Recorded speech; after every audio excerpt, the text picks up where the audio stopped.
என் பேர் யசுபத்து. நான் பசியோட பட்டுருந்தேன், ஆண்டவரை நம்பிக்கின்னு பட்டுருந்தேன். எனக்கு சாப்பாடு கொடுத்தீங்க, எனக்கு பெட்ஷீட் கொடுத்தீங்க, பாய் கொடுத்தீங்க, ரொம்ப நன்றி.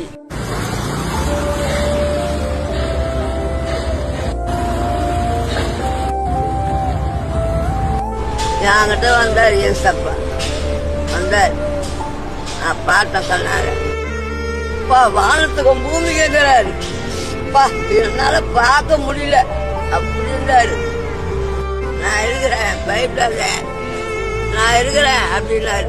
ஏசப்பா, ஏசப்பாக்கு கோடி கோடி நன்றி.